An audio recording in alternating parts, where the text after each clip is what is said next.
Merci à tous pour votre participation à cette visio de présentation de la formation Système Réseau et Télécom proposée par Polytech Nantes en partenariat avec notre CFA IT2I Pays de la Loire. Donc je me présente, je suis Émilie Coquillon, responsable communication de l'IT2I Pays de la Loire. Et donc je suis accompagnée ce soir d'Eduardo Motacruz, responsable de la formation Système Réseau et Télécom, et de Nicolas Bergeret, qui était diplômé de la promotion 2020, donc la première promotion à être diplômée l'année dernière. Donc on fera un petit tour de... On peut commencer le petit tour de table dès maintenant, si vous voulez vous présenter. Eduardo, Nicolas.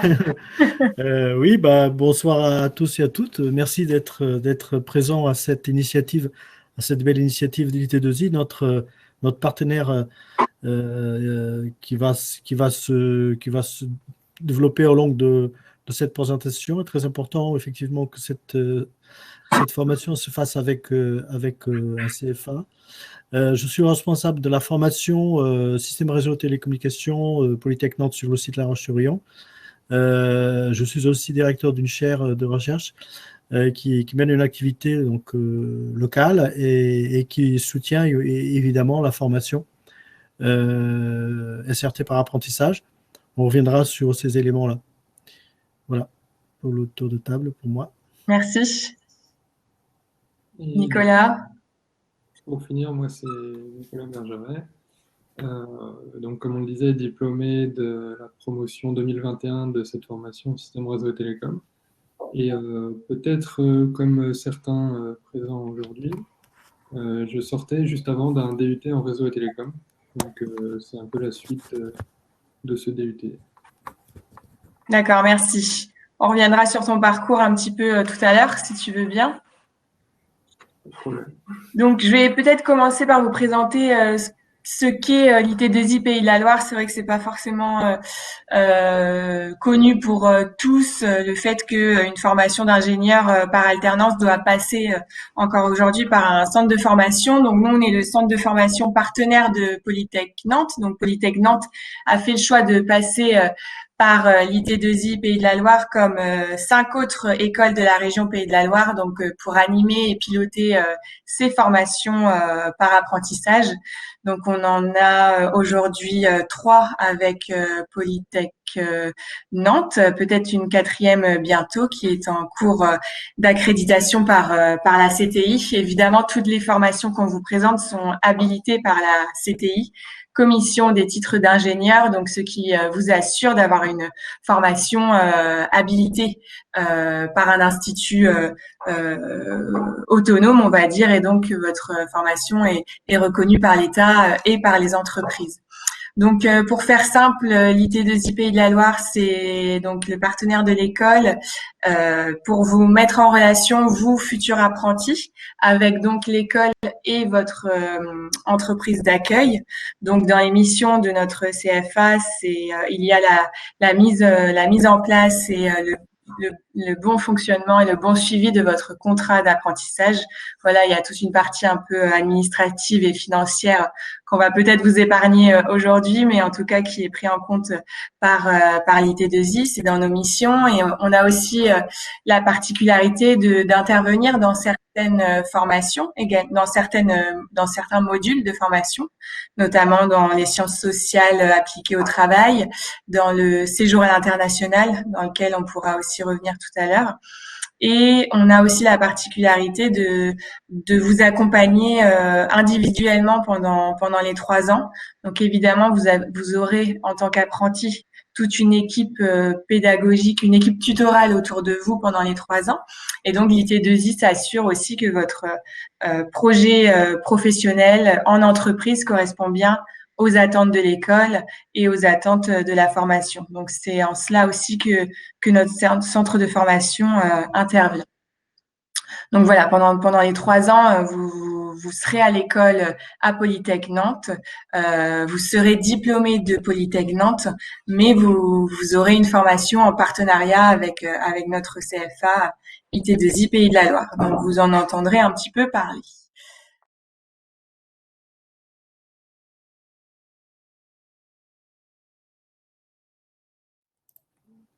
Parfait. Bon, ben voilà, donc une petite présentation de 10 minutes sur la formation système réseau et télécommunications, donc une formation de Polytech. Donc Polytech Nantes est une école d'ingénieurs sur le site, sur 3 sites, Nantes, Saint-Nazaire et La Roche-sur-Yon. D'abord, Polytech Nantes, c'est la plus ancienne école d'ingénieurs polytechniques des universités en France, qui a été créée en 2000 et qui regroupe aujourd'hui un réseau qui progressivement s'est étendu de 15 écoles. Donc c'est en fait le premier réseau d'écoles publiques en France et qui forme en moyenne 14 000 élèves ingénieurs et avec un nombre croissant. Donc on est à plus de 2000 apprentis étudiants sur ces différentes écoles. Donc concrètement, Polytech Nantes forme des étudiants sur 3 sites.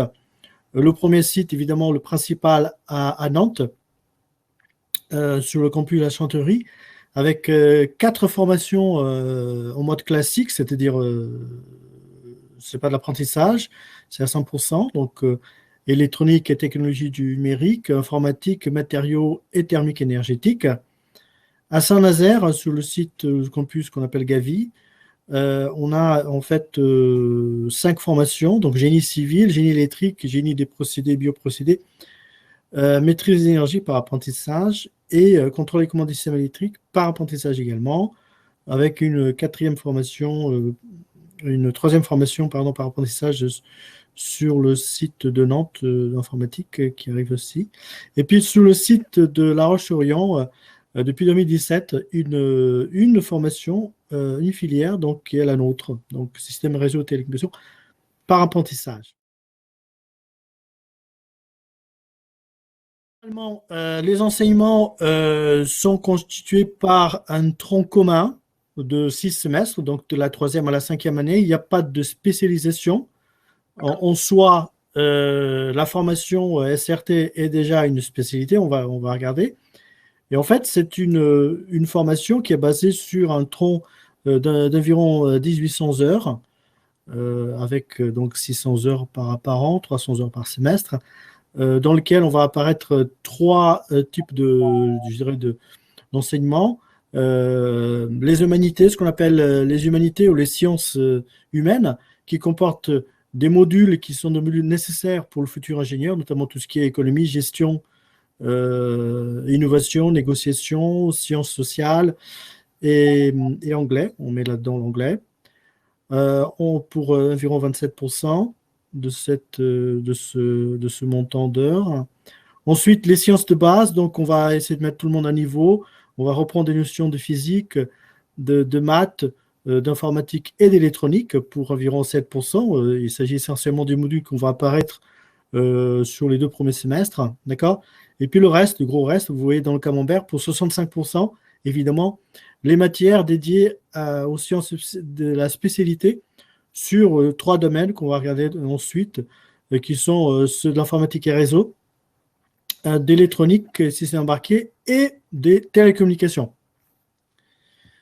Les domaines scientifiques sont ces 3-là qu'on va donc identifier comme étant de l'électronique et système embarqué, dans laquelle on va trouver de l'électronique analogique, numérique, l'architecture des CPU et des logiciels et systèmes embarqués pour environ 23%.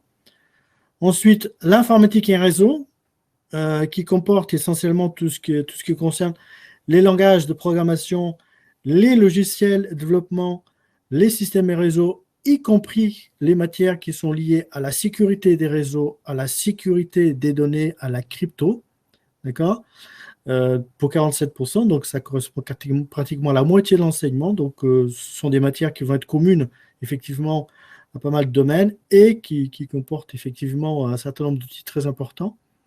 Et puis les télécommunications, donc tout ce qui est composants, dispositifs, systèmes de télécommunications, donc l'accès radio, comment est-ce que on va trouver les systèmes que nous connaissons, la 2G, 3G, 4G, 5G maintenant, et ensuite tout ce qui est LoRa, Sigfox, c'est-à-dire les réseaux qui sont des réseaux d'objets connectés, et évidemment les systèmes de transmission, faisceau hertzien, fibre optique, etc. Pour 30% des domaines scientifiques. OK. Le long du parcours, il y a aussi plusieurs aspects qui sont liés donc, à la gestion à la conduite des projets industriels de recherche. Par exemple, en 5e année, on porte une particulière attention aux projets d'R&D qui sont dédiés à des problématiques innovantes. Donc là, vous avez 3 exemples des projets que nous menons actuellement. La mise en place d'un masque connecté avec prédiagnostic, c'est un sujet d'actualité. On travaille sur les territoires connectés, les smart cities, l'industrie 4.0 et puis notamment la plateforme e-santé, un exemple. On développe une plateforme d'e-santé. Et puis on travaille sur évidemment la 5G, mais aussi sur les aspects qui nous conduisent vers la sobriété énergétique. Comment est-ce qu'on peut réaliser des antennes à faible consommation dans le déploiement de la future 5G, par exemple. Donc des exemples qui sont assez intéressants et particulièrement formateurs pour ceux et celles qui souhaitent avoir une petite initiation à la recherche, indépendamment du parcours qu'ils vont faire après. Alors, les métiers qu'on va trouver après la formation, vous connaissez déjà certains. Donc, c'est une formation qui permet, dans la vie professionnelle, de se consacrer au développement d'applications web, multimédia et IoT. Tout ce qui concerne donc, les outils de développement de langage web. L'ingénierie logicielle, donc qui vient après ces matières-là, les applications mobiles et IoT, notamment tout ce qui concerne les applications qu'on va trouver pour l'Android et iOS, qui sont aujourd'hui très en vogue et qui constituent un point fort donc, de cette formation. Et puis, sans négliger un socle commun, un point commun, un dénominateur commun à ces techniques et d'autres, l'optimisation, la sobriété énergétique, l'optimisation énergétique des dispositifs et des systèmes qui nous permettront donc d'améliorer, d'optimiser la consommation et améliorer l'autonomie des objets connectés, des IoT, vous avez compris. Un deuxième métier qui intéresse donc les opérateurs et les intégrateurs, c'est évidemment la conception et le déploiement des réseaux d'accès radio. On a évoqué Wi-Fi, 2G, 3G, 4G, les réseaux radio d'objets connectés. Donc, le déploiement de ces réseaux, mais aussi la possibilité de pouvoir les raccorder, aller chercher ces informations, confiner l'information, transporter, en utilisant évidemment les faisceaux hertziens et de plus en plus la fibre optique qui possède donc, vous savez, une capacité de transmission intéressante. Donc voilà, donc ce sont des systèmes qui sont aujourd'hui très utilisés par différents acteurs du multimédia et on a vu, l'actualité le montre, en 2020, les réseaux d'accès radio ont permis effectivement de réaliser pas mal de tâches à distance. Donc on voit bien que c'est un métier d'avenir. Et enfin, at last but not least, comme on dit en anglais, l'administration et la sécurité des réseaux informatiques. Notre formation n'est pas estampillée cybersécurité, mais on porte une attention particulière. On a des intervenants extérieurs qui sont des experts dans le domaine de la sécurité et la cybersécurité. Donc, on intègre des modules qui se penchent sur l'administration des réseaux, sur la sécurité des réseaux et des données, la cryptographie de ces données, et puis évidemment des aspects d'actualité, notamment la virtualisation des réseaux, et puis toutes les règles qui sont liées au stockage des données, le cloud, mais aussi le fog, donc toutes les tendances qui s'annoncent pour l'avenir sur comment est-ce qu'on peut sécuriser et stocker l'information. Donc voilà, 3 domaines qui sont donc la caractéristique de cette formation, une formation polyvalente, le développement d'applications web, multimédia IoT, la conception et le déploiement des réseaux radio et des transports, l'administration et la sécurité des réseaux informatiques, font de cette formation véritablement une formation qui est ouverte à différents métiers et qui est particulièrement, on va dire, intéressante. En tout cas, les entreprises s'intéressent énormément à cette formation, on verra, parce que c'est une formation qui est là, effectivement, pour répondre à un besoin qui va évoluer le long du temps. Nous ne sommes pas forcément pour des formations qui sont très spécialisées sur un domaine précis. parce que les candidats et les candidates qui se positionnent sur une formation d'ingénieur souhaitent avoir quelque chose aussi qui reste valable pour une carrière qui a aujourd'hui des 40-45 ans.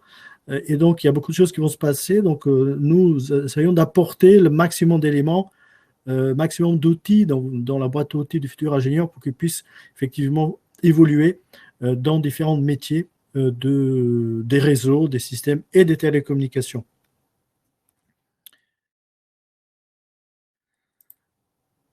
Alors, l'environnement, donc, Émilie vous a déjà dit comment ça se passe. Donc, c'est une formation par apprentissage. Donc, l'apprenti est inséré dans l'entreprise et donc, il va avoir une période ou des périodes où cet apprenti sera encadré par un tuteur industriel, mais aussi à l'école. Il ou elle sera encadré par, évidemment, l'environnement de l'école, les enseignants, au quotidien. Donc, avec pendant la période d'entreprise, avec des visites périodiques qui sont réalisées par un référent de l'IT2I, donc c'est quelqu'un qui travaille pour l'IT2I et qui est là pour encadrer notamment l'intégration de l'apprenti dans l'entreprise, pour donner des conseils, mais aussi un tuteur pédagogique à partir de la 2e année du cycle, ou la 4e année si vous voulez, qui va donc apporter, je dirais, de l'aide dans le parcours plutôt scientifique de l'apprenti dans l'entreprise et le préparer au projet de fin d'études. À l'école, il y a un environnement qui permet donc à l'apprenti, à l'ensemble des apprentis, à l'ensemble des promos, de mener à bien leur cursus avec un suivi, avec des bilans pédagogiques très réguliers qui se font tous les semestres, sous la responsabilité de l'enseignant responsable de l'année, mais aussi avec un accompagnement de responsable de la formation. Donc, vous voyez en bas, donc, la répartition, c'est une formation qui va privilégier le temps en entreprise. L'apprenti passe dans l'année 32 semaines en entreprise et 20 semaines à l'école. Donc, ça signifie aussi que pendant la période d'école, les cours sont assez denses. Nicolas pourra le témoigner. Alors, les entreprises partenaires sont nombreuses. Vous voyez dans cette planche un grand nombre d'entreprises qui ont donc choisi un apprenti SRT, les 4 dernières promos, depuis l'ouverture en fait de cette formation. Alors, il y a essentiellement 3 types d'entreprises. Il y a ce qu'on appelle des opérateurs, qui sont donc des acteurs qui vont donc concevoir et déployer donc des solutions de communication pour environ 45% des apprentis aujourd'hui. Il y a les intégrateurs de réseau, donc ce sont des entreprises qui vont effectivement faire appel à un certain nombre de techniques, d'équipements, voire de réseaux pour proposer des solutions, et pour 33% aujourd'hui. Et il y a aussi les DSI des entreprises, voire des institutions ou des entreprises étatiques qui sont intéressés par ce genre de profil dans l'administration et la sécurité de leurs institutions ou entreprises, 22%. Donc voilà, vous avez des petits logos où vous pouvez reconnaître par-ci, par-là certaines entreprises, notamment les opérateurs, comme Orange, Bouygues, TDF, les opérateurs d'opérateurs comme SPI, SAD, Axione, SNEF, TIPCO, et puis les intégrateurs comme Airbus, Thales, Next-Hero-One, Naval, voilà.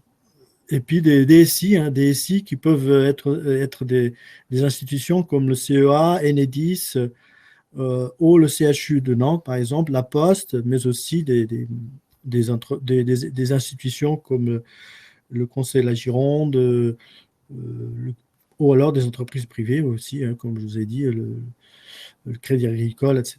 Donc voilà, donc vous avez une panoplie d'entreprises qui sont aujourd'hui intéressées par ce genre de profil.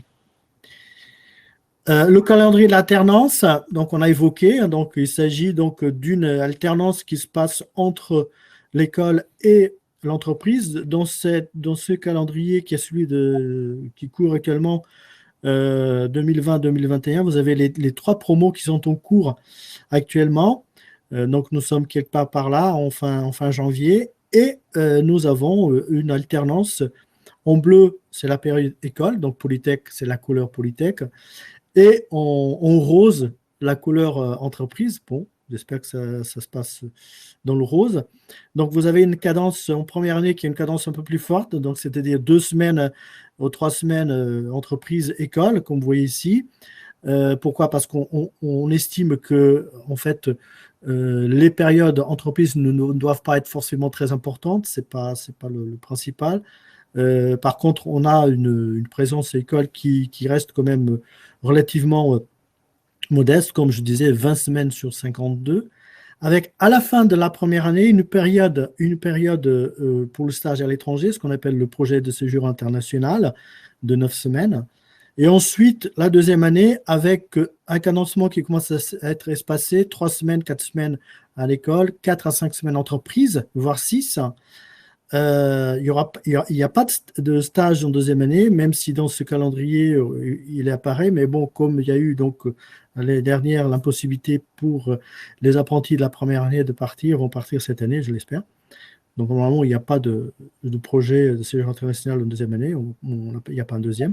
Et puis la troisième année, enfin la dernière année, avec un cadencement qui favorise énormément l'entreprise, avec un nombre de semaines qui n'est plus le même. Donc, on n'est plus sur un rapport 20-32, mais plutôt 15-37, avec une dernière période, un dernier semestre où l'apprenti est pratiquement tout le temps en entreprise pour préparer justement son projet de fin d'études.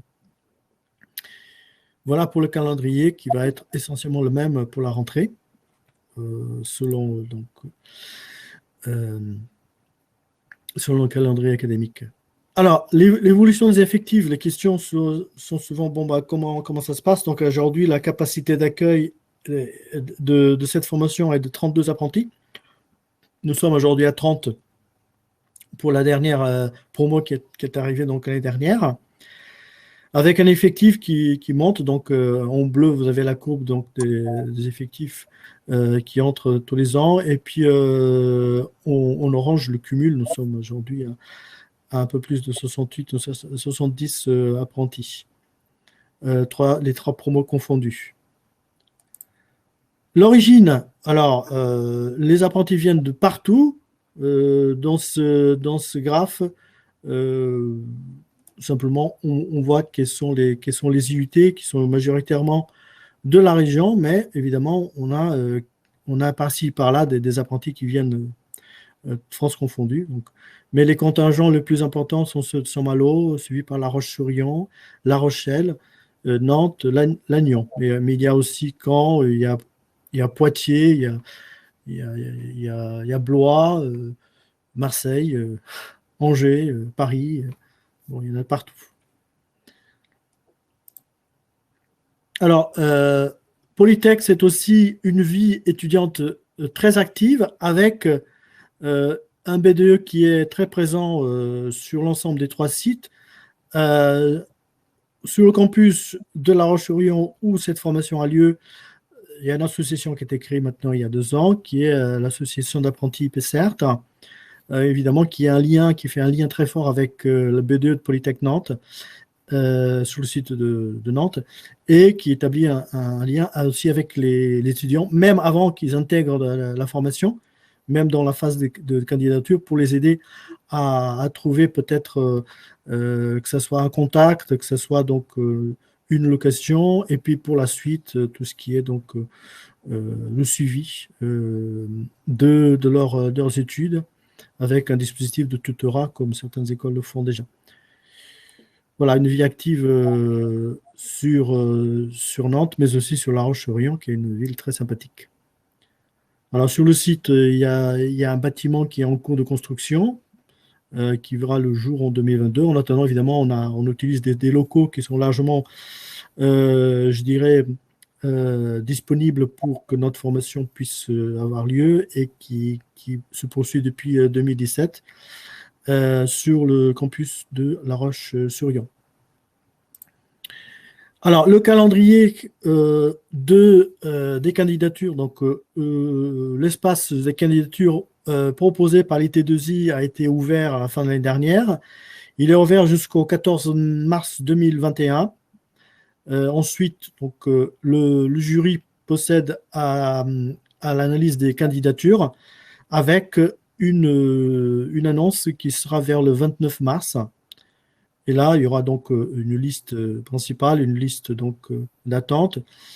Et progressivement, donc, les candidates sont invités à des entretiens. Donc, il n'y aura pas a priori des tests, il y aura donc simplement des entretiens qui vont se dérouler du 5 au 23 avril, avec une publication des résultats à partir du 27 avril, pour que les apprentis puissent avoir le temps de s'organiser aussi par rapport donc, à leur mobilité et par rapport à la recherche de l'entreprise de leur choix. Donc vous avez dans cette planche aussi les liens. Évidemment, vous avez le site IT2I Pays de la Loire, it2i-paysdelaloire.com.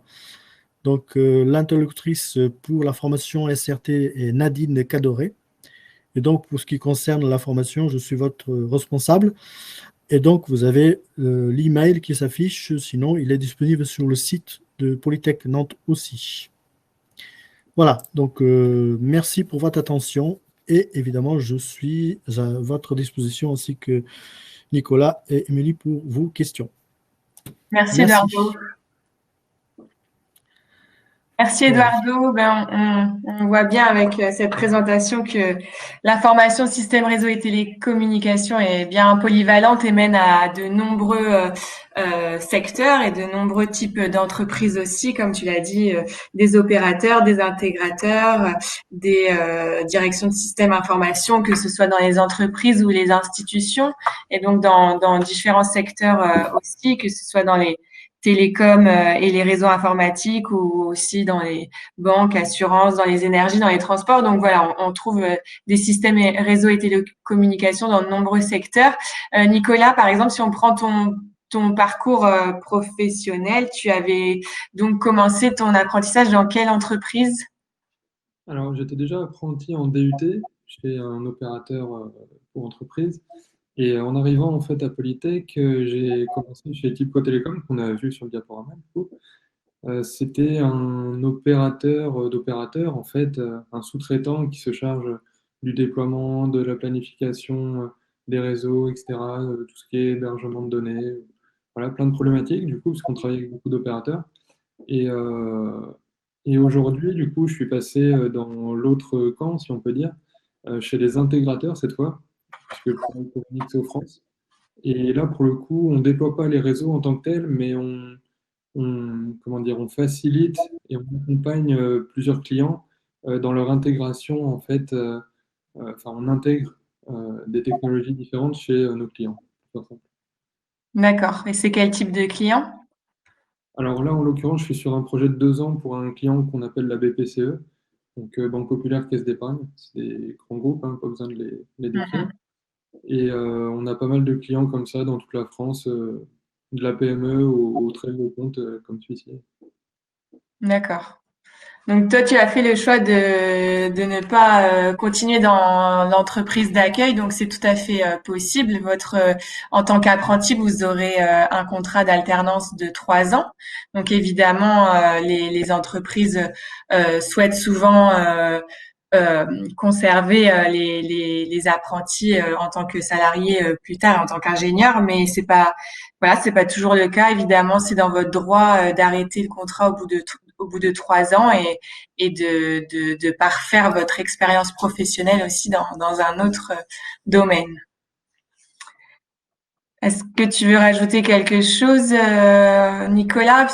Ton DUT en alternance t'a forcément aidé pour l'apprentissage après au niveau ingénieur, mais il faut savoir que c'est pas non plus obligatoire pour rentrer en formation en apprentissage à Polytech Nantes ou à l'IT2I en tant qu'apprenti ingénieur. Vous n'êtes pas obligé d'avoir fait de l'apprentissage auparavant. Si vous avez fait des stages en DUT ou en BTS, évidemment, faut les mettre en avant dans votre candidature, et le fait d'avoir fait un apprentissage en DUT vous donnera un plus. vous sera bénéfique, mais c'est pas obligatoire. Toi, Nicolas, ça t'avait quand même aidé pour ta formation après?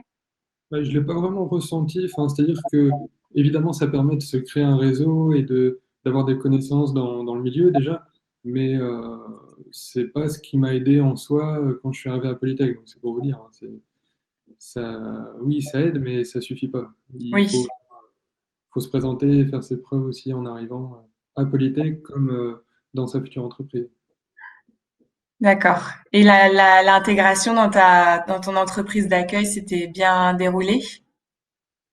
Oui, bah, en fait, alors là, on n'en a pas parlé, je ne sais pas si ça aura lieu cette année, mais en 2017, nous, on avait eu un job dating où les entreprises, en fait, venaient une journée à Lens-Churion, en l'occurrence, pour rencontrer de nouveaux apprentis et puis potentiellement recruter, enfin faire passer des entretiens en tout cas. D'accord. Donc, c'est comme ça que tu avais trouvé ton entreprise. Ouais, ça nous avait aidé. Super. Bah, c'est toujours une action qui est mise en place par l'IT2I. Effectivement, en tant que CFA, on est aussi là pour vous aider à trouver une entreprise d'accueil avant votre admission. Donc, effectivement, là, c'est à peu près la moitié-moitié. La moitié des candidats trouvent par eux-mêmes, par leur réseau personnel ou par leurs connaissances ou par leur stage.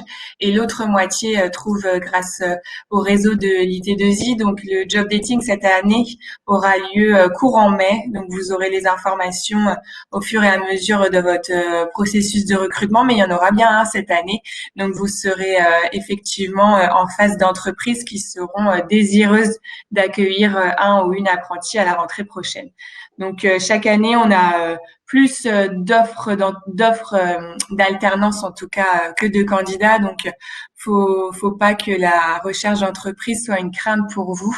Aujourd'hui, il y a toujours une pénurie une pénurie d'ingénieurs en France. Donc, c'est vrai que les entreprises répondent présentes. Nous proposons des formations d'alternance créées aussi à la demande des entreprises. Donc, effectivement, si vous arrivez à bien mettre en avant votre projet professionnel cohérent et votre motivation à travailler 3 ans dans une entreprise et à travailler aussi 3 ans en alternance, comme vous l'avez entendu, le rythme peut être assez dense. Donc, ça pourra être que bénéfique pour vous. Pour rebondir sur les 3 ans, ça peut paraître long en arrivant. Enfin, moi, je sais que je voyais ça comme quelque chose de long.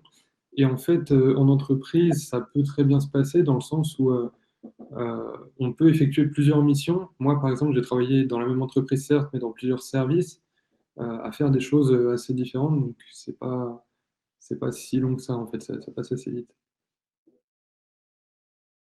Dans le cadre de l'inscription, est-il possible de déposer sa candidature avec seulement une partie des documents à fournir? Je pense notamment aux relevés de notes. Effectivement, vos relevés de notes, vous les avez pas toujours tout de suite, donc vous pouvez les envoyer dans un deuxième temps et peut-être mettre une note explicative à Nadine Cadoré par mail.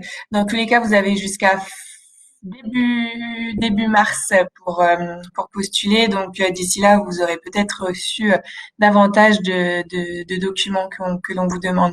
Avez-vous des élèves qui viennent de BTS, SIO?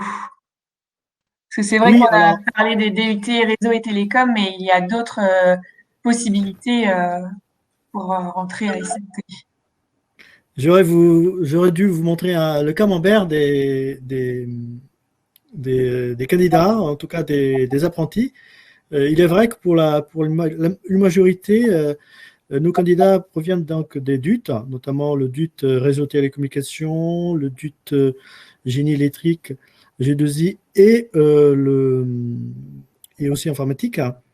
Et nous avons aussi quelques candidats qui proviennent donc des prépas donc générales, des prépas intégrés donc PIP, ce qu'on appelle les PIP, des prépas intégrés donc Polytech, et des BTS SIO aussi, il faut le savoir. Donc évidemment, ce n'est pas la majorité, ça correspond peut-être à 10% des candidats qui proviennent des BTS. Nous regardons les dossiers avec attention, évidemment les notes, mais aussi la motivation, parce que ce qu'il faut savoir, c'est que l'admission définitive, en tout cas l'acceptation en liste principale du candidat ou candidate, est issue donc de deux éléments, donc le bilan sur le dossier la qualité de dossier, les raisons, la motivation, évidemment avec l'avis de poursuite compte aussi.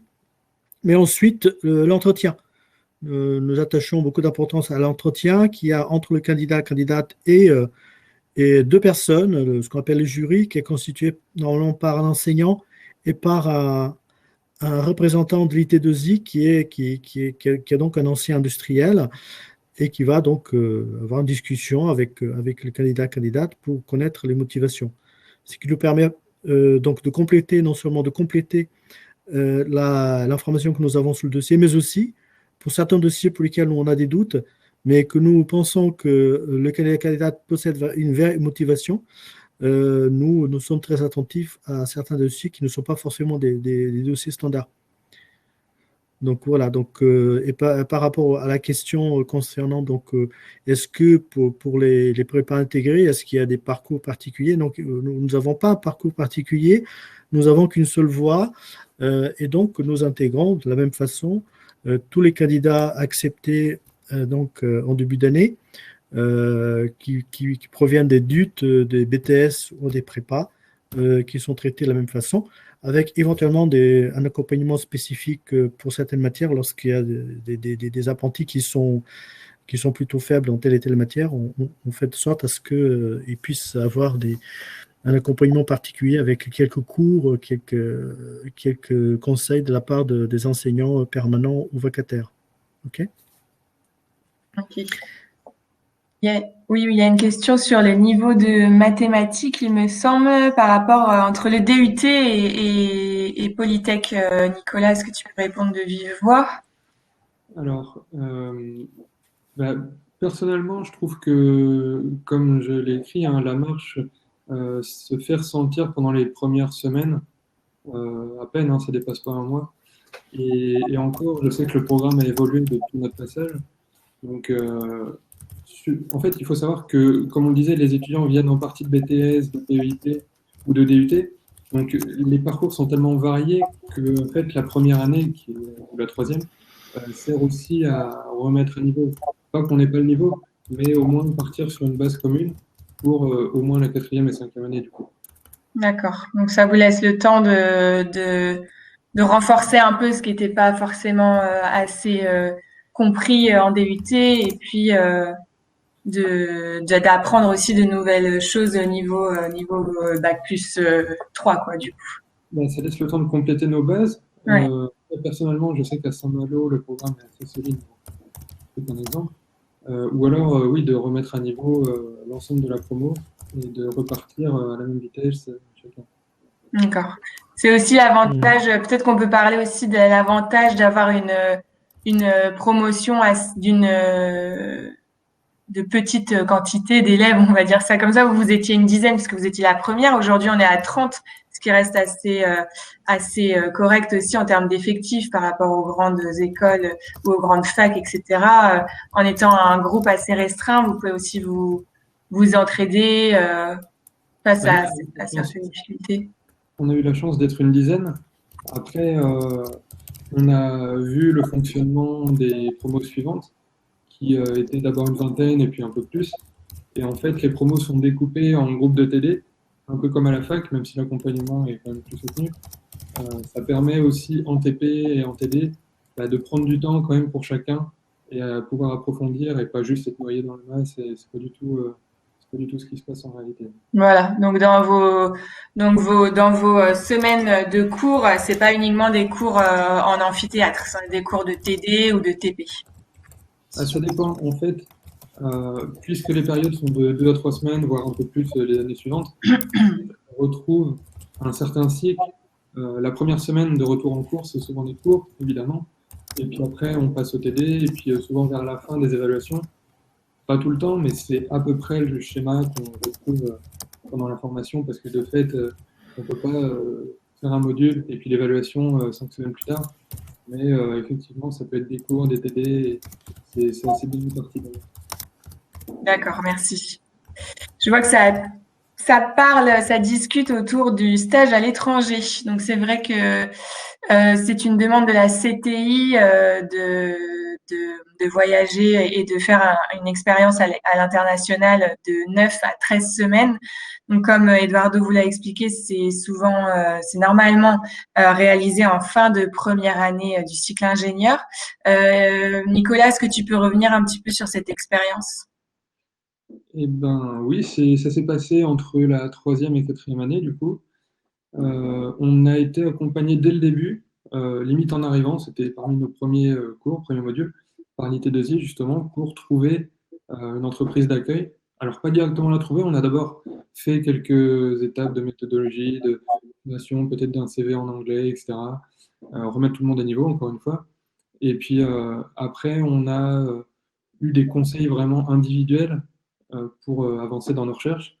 Et puis pour ma part, du coup, pour entrer dans le plus personnel, je suis parti en Angleterre, à Buckingham, une petite ville voilà, sympathique, dans une entreprise pas du tout de réseau et télécom, d'équipement de trafic routier, enfin peu importe, en fait, le but étant de rénover le réseau, voilà, c'était ma mission. Donc comme quoi, toute entreprise, en fait, tout service peut être éligible à recevoir un apprenti à l'étranger. Ouais. Tant que ça reste un projet cohérent dans votre parcours professionnel, en fait, c'est ça. D'autres apprentis partent aussi parfois dans des ONG ou dans des institutions, mais dans tous les cas, il s'agit d'un stage dans une entreprise. Enfin, c'est rarement un stage ou c'est jamais, il me semble, un stage à l'école, en études. C'est vraiment en entreprise. Il y a déjà eu, dans ma promo, je me rappelle de Florian qui était parti en université. Alors, en tant que personnel, enfin que chercheur, je ne sais pas quelles étaient ses missions exactement, mais en tout cas, ça se passait dans une université et pas dans une entreprise. Oui, d'accord, ok. Aussi. Mais c'était pas des cours à proprement parler comme. Oui, non. Voilà, on demande aux apprentis de partir vraiment en expérience immersive à l'étranger, que ce soit donc pour encore élargir vos expériences à l'international et aussi en tant que futur ingénieur et aussi améliorer votre langue anglaise. Donc vous êtes accompagné par une équipe de l'IT2I pour ce projet à l'international et votre entreprise d'accueil est au courant lorsqu'elle signe votre contrat d'alternance de 3 ans que vous serez absent pendant 9 à 13 semaines. Donc effectivement, elle accepte cette clause en signant le contrat d'alternance. Donc des fois, les entreprises d'accueil aussi demandent à leurs apprentis de partir dans des filiales à l'étranger et d'autres fois, voilà, l'apprenti est plus libre. Donc ça, c'est aussi des négociations qui se déroulent avec votre entreprise d'accueil. L'IT2I Pays de la Loire vous donne accès en fait à votre espace candidat. Une fois que vous postulez en ligne, vous avez un espace candidat. Et si vous êtes retenu à toutes les étapes de sélection, donc à l'étude de dossier et aux entretiens, là on vous donne accès en fait à la CVTech. Donc les entreprises ont accès à la CVTech, donc accès à votre CV, et vous en tant qu'apprenti, vous avez accès aux offres d'alternance. Donc vous aurez possibilité de filtrer par formation. Donc effectivement, on a aujourd'hui 12 formations de spécialité, mais vous pourrez évidemment choisir des offres vous concernant. Nous accueillons aussi des apprentis qui ont fait une licence pro. Simplement, pour des raisons que vous pouvez comprendre, nous ne pouvons pas les admettre en quatrième année, mais au début du cycle, en troisième année, première année du cycle. Parce que la licence pro que nous pensons être une très bonne formation en général, c'est une formation professionnalisante avec beaucoup d'acquis en termes technologiques, mais dont les bases physiques et maths ne sont pas suffisantes pour que les compétences à acquérir en quatrième année soient suffisantes. Donc nous demandons évidemment à ce que ces apprentis intègrent, s'ils sont acceptés, la première année du cycle. Et effectivement, nous avons tous les ans quelques apprentis qui proviennent d'un parcours licence pro, c'est-à-dire des jeunes qui ont effectivement sont dit à un moment donné, bah, je vais faire un cycle de licence pro, mais qui finalement ont changé d'idée et qui sont motivés j'insiste bien, qui sont motivés pour intégrer un cycle qui reste quand même un cycle, somme toute, un cycle long de 3 ans de diplômante pour être ingénieur en système réseau de télécommunications. Alors, pour toutes les formations par apprentissage, évidemment, et même formations qui ne sont pas par apprentissage, formations classiques, lorsqu'on a un candidat qui vient de l'extérieur, donc à l'exception des PIP pour la formation classique, même si les candidats PIP auront le même traitement, c'est-à-dire on va analyser le dossier quand même. Et donc, dans ce dossier, ce qui pèse, c'est évidemment le parcours bac, c'est-à-dire quel est le type de bac et la note obtenue le bac, quelles sont les notes obtenues en première année, deuxième année de DUT, au BTS, au prépa, et quel est l'avis donc de poursuite. L'avis de poursuite est important. Le CV donc du candidat-candidate qui montre donc une certaine intérêt, progression, expérience particulière, et puis une lettre de motivation qui accompagne. Donc tous ces éléments-là sont importants pour nous. Donc n'hésitez pas à dire clairement ce que vous avez fait, ce que vous préférez, quelle est votre motivation pour qu'on puisse avoir une idée de votre envie de faire ce parcours-là. D'accord ? Donc, nous intégrons donc, par ce biais, de la même façon, les apprentis, j'insiste, les candidats, pardon, en provenance des licences professionnelles. La seule question qui se pose par rapport à ces candidats, candidates, mais aussi par rapport aux autres, c'est quel est le niveau de ces candidats, candidates, car nous souhaitons, une fois que nous avons intégré les candidats, candidates, nous avons accepté, une fois que nous avons ouvert cette formation, pour eux, pour elles, qu'ils réussissent. Donc, nous avons cette responsabilité-là. Donc, si nous estimons qu'il y a des candidats, candidates qui n'ont pas le niveau, nous avons la responsabilité de dire à ces candidats, candidates qu'il sera très difficile. Donc, nous avons cette responsabilité vis-à-vis des candidats, candidates eux-mêmes, vis-à-vis de l'école et vis-à-vis des entreprises. D'accord ? Donc, c'est pour ça qu'il y a une attention qui est portée donc, aux résultats scolaires.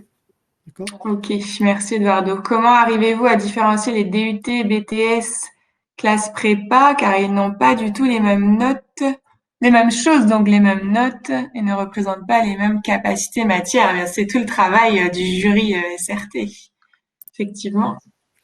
Ouais, nous connaissons les lycées, nous connaissons les IUT, nous connaissons les prépas. Nous avons aujourd'hui une idée qui est quand même relativement solide pour pouvoir analyser des dossiers et estimer que les candidats, candidates ne sont pas au niveau pour intégrer cette formation. Parfois, nous prenons des risques. Nous avons des candidats, candidates qui n'ont pas, à notre avis, le niveau, mais nous estimons, suite aux entretiens, qu'il y a une réelle motivation et le risque que nous prenons souvent, et je dirais, c'est un bon choix parce que même si au début c'est un peu difficile, on accompagne les candidats qui sont motivés, et donc au début parfois c'est difficile effectivement. J'ai vu passer des questions sur les maths.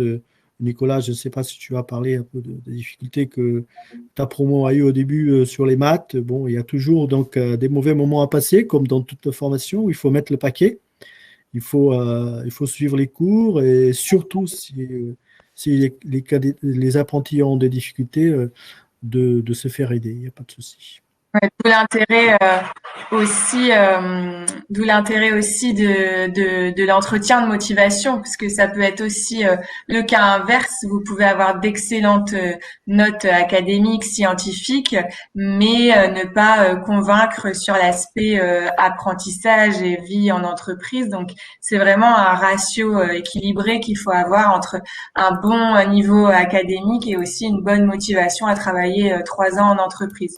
Parce que pendant votre entretien, vous aurez à convaincre un enseignant donc de Polytech et évidemment un industriel qui a une expérience en entreprise industrielle ou de service à convaincre aussi. Donc évidemment, il faut avoir cette double casquette. Nicolas, tu avais réussi du coup à convaincre pendant ton entretien, grâce à tes stages et à ta motivation sans doute. Oui, encore une fois, venir d'une formation déjà en apprentissage, ça peut être un argument. Après, question de niveau, je ne sais pas si c'est... En fait, la problématique du niveau, c'est simplement pour euh, ne pas tenter ce qui serait pas jouable pour des étudiants qui, d'office, atteindraient pas le niveau requis. Mais dès que les connaissances sont suffisantes, vraiment, ce qui fait la différence, et je m'en rends encore plus compte après avoir quitté la formation, hein, même dans le monde du travail, c'est surtout la motivation, en fait. Quelqu'un de motivé qui n'a pas forcément euh, un très bon niveau, bah, sera peut-être plus intéressant que quelqu'un qui a un excellent niveau, mais pas du tout intéressé ou pas du tout là parce qu'il en a envie. D'accord. Et peut-être qu'on va bientôt clore la visio, mais Nicolas, est-ce que tu pourrais nous rappeler un petit peu ce qu'a été pour toi les avantages de la formation par alternance? Est-ce que tu t'en rends compte aussi aujourd'hui en tant que jeune diplômé? Bah, le premier avantage, c'est que euh, ça permet d'illustrer presque en temps réel ce qu'on voit en cours. Parce que bon, bah, parler d'une technologie, parler d'un système précis en cours pendant plusieurs jours, plusieurs semaines, c'est bien, mais voilà, à un moment, il faut du concret. Je ne dis pas qu'on voit tout ce qu'on fait en cours en entreprise, heureusement, on n'en finirait pas, mais ça permet d'illustrer certains modules. Et du coup, comme j'en parlais, c'est aussi l'occasion de faire valoir ça lors de votre arrivée si vous êtes déjà en alternance. Ça permet de se créer un réseau, ça permet de connaître le fonctionnement de l'entreprise, les relations entre supérieurs, entre services, voilà, entre entreprises. Et puis, d'un point de vue plus pratique, plus pragmatique, si vous avez besoin, je ne sais pas, d'être mobile, de vous loger, etc., de vous déplacer, c'est avant tout un contrat de travail. Donc, évidemment, une rémunération, et ça, c'est pas négligeable. Dès qu'il y a mobilité, dès qu'il y a des frais engendrés par la formation, c'est sûr que ça aide. Professionnel, c'est pour ça que c'est très important avant de candidater, de bien travailler votre projet professionnel. Qu'est-ce que vous voulez faire comme métier, dans quel secteur vous voulez travailler, avec quel type d'entreprise, parce que tout ça, ça va aussi déterminer votre choix de formation. Ce que je disais à l'écrit, c'est qu'effectivement, on est déjà de base, je dirais presque naturellement intéressé par peut-être plus les réseaux ou plus les télécoms. Et surtout, selon notre projet, effectivement, si on veut travailler dans ce secteur, voire cette entreprise précisément, on va euh, favoriser, alors c'est pas favoriser parce que bon, on reste spécialiste sur tout ce panel-là, mais on va s'intéresser peut-être davantage à un module particulier de réseau, de télécom. Oui, ça vous ouvre les portes à de nombreux secteurs, de nombreux métiers. Et évidemment, ça dépend ensuite de votre motivation et de votre projet professionnel. Donc, dans tous les cas, la formation SRT arrivera à s'accorder à vos besoins et à vos différents projets. Je pense qu'on a fait le tour des questions. Dans tous les cas, si vous souhaitez davantage d'informations, vous pouvez rejoindre le site de l'IT2I. Je le remets ici. Alors, c'est www.it2i-pdl.com. Donc, vous trouverez nos coordonnées, les coordonnées de Nadine Cadoré aussi. Et dans la rubrique apprentissage, vous pouvez évidemment postuler jusqu'à début mars, jusqu'au 14 mars. Donc, Merci à vous.